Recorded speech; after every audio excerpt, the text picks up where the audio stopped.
Good morning friends, आपके अपने YouTube channel concept clear institute पर आप सभी का स्वागत है। आज हम सभी हिंदी का एक टॉपिक शब्द के बारे में समझेंगे कि शब्द क्या होता है, और इसके साथ साथ यह भी हम समझ लेंगे कि पद क्या होता है। ठीक, और शब्द का वर्गीकरण किस किस आधार पर किए गए हैं। ठीक, तो चलिए हम वीडियो को स्टार्ट करते हैं। तो शब्द और पद दो वर्ड आता है, एक शब्द एक पद। ठीक, एक शब्द एक पद। ठीक, तो शब्द क्या होते हैं, तो सबसे प्रथम यह समझते हैं। तो शब्द जो होता है वह वर्णों का सार्थक समूह हमारा क्या कहलाता है, शब्द कहलाता है। वर्णों का सार्थक समूह, जैसे हम कमल बोले, कमल कमल, तो कमल, ठीक, तीनों मिल गया तो सार्थक समूह। कमल मतलब फूल। ठीक, तो सार्थक समूह, वर्णों के सार्थक समूह को क्या कहते हैं, हम शब्द कहते हैं। और यही शब्द जब किसी वाक्य में प्रयुक्त होता है तो उसे हम क्या कहते हैं, उसको हम क्या कहते हैं, तो उसको हम पद कहते हैं। क्या कहते हैं, उसको पद कहते हैं। ठीक, तो जैसे कमल खिलता है, तो इसमें सब ये जो शब्द है कमल, इसका जब प्रयुक्त होगा वाक्य में तो हम क्या कहेंगे, उसको हम पद कहेंगे। क्या कहेंगे, उसको पद कहते हैं। जैसे एक शब्द है हमारा राम, एक शब्द हमारा आम। ठीक, तो राम आम खाता है, जैसे राम आम खाता है, राम आम खाता है, तो ये राम आम और खाता है, तो इसमें एक शब्द, दो शब्द, तीन शब्द। यही शब्द जब प्रयुक्त होने लगा है वाक्य में तो राम आम खाता है एक वाक्य बन गया।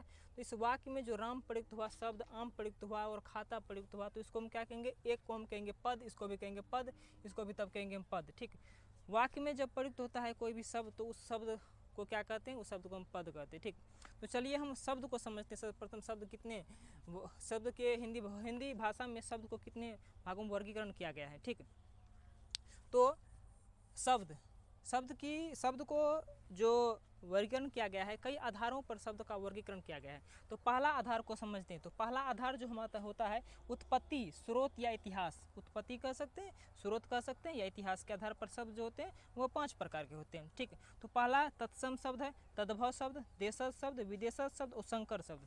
ठीक, तत्सम, तद्भव, देशज, विदेशज और संकर शब्द। तत्सम, तद्भव, देशज, विदेशज और संकर शब्द। ठीक, मतलब कि उत्पत्ति कह सकते हैं, स्रोत या इतिहास के आधार पर शब्द 5 प्रकार के होते हैं, तत्सम, तद्भव, देशज, विदेशज और संकर शब्द। ठीक, और अब जो है रचना या बनावट के आधार पर शब्द जो होते हैं वो 3 प्रकार के होते हैं। एक रूढ़ होते हैं, एक योग रूढ़ होते हैं, एक यौगिक होते हैं। ठीक, रचना, बनावट, ये बनावट के आधार पर शब्द जो होते हैं वह 3 प्रकार के होते हैं। कितने होते हैं, 3 प्रकार के होते हैं। ठीक, एक का नाम है रूढ़, एक का नाम है यौगिक, एक का नाम है योग रूढ़। ठीक, तो और भी आधार हैं, जैसे अर्थ के आधार पर शब्द को हम 5 भागों में बांटते हैं। कितने भागों में, 5 भागों में बांटते हैं अर्थ के आधार पर। ठीक, तो अर्थ के आधार पर हम शब्द को 5 भागों में बांटते हैं। एक का है आर्थक शब्द, एक अनार्थक शब्द, समानार्थक शब्द, विपरार्थक शब्द और समरूपी या भिन्नार्थक शब्द इसको कहते हैं। समरूपी, भिन्नार्थक शब्द।